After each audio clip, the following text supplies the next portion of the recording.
Okay, so Alan Sugar withdrew his support of the Labour Party because apparently they were too left-wing for, I don't know, it didn't exactly describe the reasons, but I can only presume, offering a job to everyone who wants a job.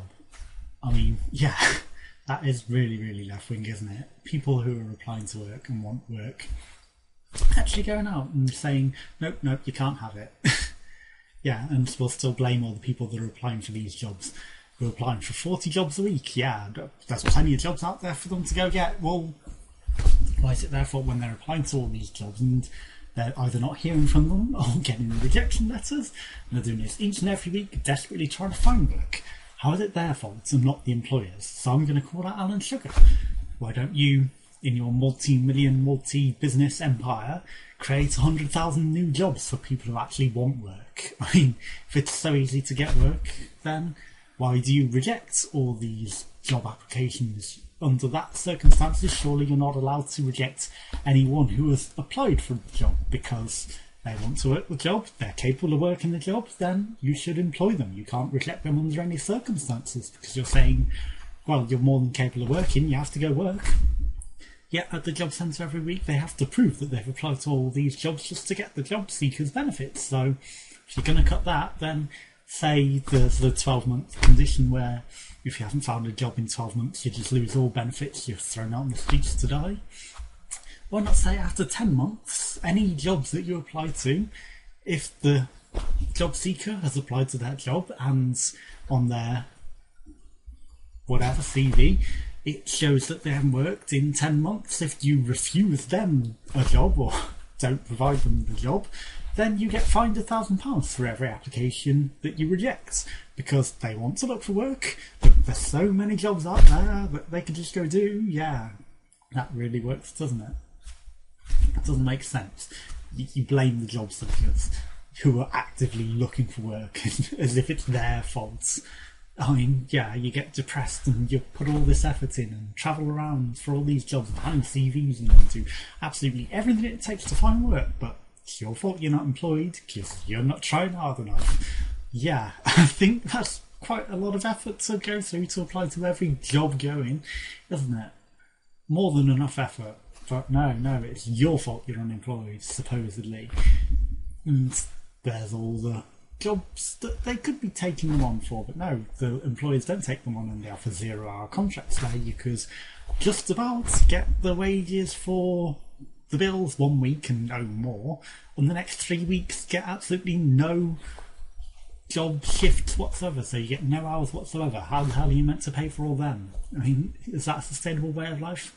And there's a case point, I don't know if I'll include the thing, I probably should, from a conversation I was having with someone. So yeah, that is completely unreasonable that you're expected to live 3 weeks off getting nothing and 1 week where you only just pay the bills. That is utterly stupid. How can you expect anyone to live on that? So 0-hour contracts shouldn't be allowed. And anyone working 48 hours a week, well, you're working way more than you need to pay your bills. So why not give up 13 hours and work a 35-hour working week? Those 13 hours will pay for someone to have a job. Or for every 2 people that do it, that's one 26-hour working week job, which is more than enough to pay the bills. And for saving all that, you're not only saving taxes yourselves, because you're earning less income, so you'll be under the tax thresholds, having more spending money, you'll have more free time to spend, more time to spend on leisure activities, but that person who's now got a 26-hour working week, who can afford to pay the bills and live a little, and they won't be a drain on the benefits, so there won't be the job seekers' benefits given to them. They can pay their rent, their foods, everything they need. So yeah, that makes sense, and they will also be contributing taxes to the system. Now, because everyone has money to spend, there's the 26-hour working week person who has money to spend on the economy, and then there's the 36-hour working week person who now has more time for leisure activities and will go out and spend more and create more work, because all these people spending more will create even more jobs and will create even better boosting of the economy. But you would rather kill off the people who would spend on the economy because your consumers apparently deserve to die, so they deserve to have no money so they can spend nothing on you, which again, you kill off that section of society, they stop spending on all your products. Half your consumer base is gone, you have to then cut more jobs. So even more people disappear. And then you have to cut even more jobs. So you get less consumers, less profits.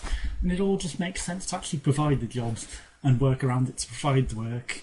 And anyone who's working more than 48 hours a week, who's signed out of the Working Time Directive, and say you're doing 60 hours a week, that is utterly scummy, because that's a job that someone else could do and someone who wants the work. So you can't blame the people who are actively looking for work and say, oh no, well, why don't you just get a job? Because there aren't jobs going out there. And people who are actively applying and looking for work, and you can't blame them.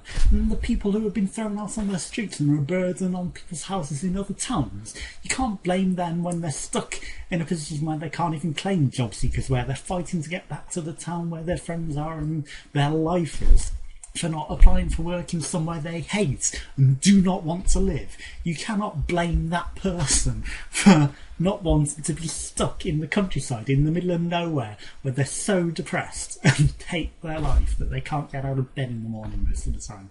So no, that is utterly wrong to do that. And I was arguing with someone on Twitter today who was a former friend who's supposedly friends are meant to be supportive, and he's, oh yeah, well there's jobs going out there. No, I mean, you can't blame the person applying to all these jobs. It's utterly ridiculous. So it's the employers that should be actively employing the people who are applying for these jobs, because you can't say they're not, because they have to prove it every week. And the employers just don't take on these people who need the work, who want the work. And that's just utterly ridiculous. So the employers should have more effort to actually take these people on. I mean, then you could start saying, oh, well, if the employers are taking them on, then you can start saying all this other bullshit. But when the employers aren't taking them on, then no, you've got no right to say that. You need to reform the whole working system so that there are more jobs. Because reducing the working week to 35 hours, like I say, all this boosting of the economy, it's the good way of doing it, the smart way of doing it, and the sensible way of doing it. And you're blaming all these people like they're dumb retards, yet some of them are articulate people with good ideas and sensible natures and good kind-hearted natures that you're turning into really angry people that were before. And I'm more than capable of my friends of working, because when we worked festival jobs together, he quit after the first day every single time, and I worked the entire weekends and do it. So yeah, who's the one that's really the shirker and doesn't do work, eh? That is just why I get so frustrated with the whole system. And I have different theories and all this other shit that I should really make videos on, but I've got more time that I have to spend into trying to fight for my life because of this entire system than I can do for looking for work and doing things. And I just need to get back to my hometown so I can actually put my life back together and not have to fight against all these retarded idiots who buy the bullshit that gets sold to them on a silver platter. Because yeah, and Golden Rat and Sugar creates 100,000 new jobs, you know, whatever it takes, whether it's jobs that are creating jobs that train people and put them into guaranteed jobs, or do something, you know, create new businesses and new empires across the country that create even more work and create even more profits for yourself. It seems a sensible way to do it as a businessman, surely, than just cut them off. Then you've got no consumers that will buy anything, that will just cut your profits even slimmer. So yeah, try saying you're hired more than you're just job seeking scum. Because if you don't hire the people that are actually applying for the jobs, how do you have any right to say that they're not looking for work when they're actively applying to all of the jobs under the sun? You think about that.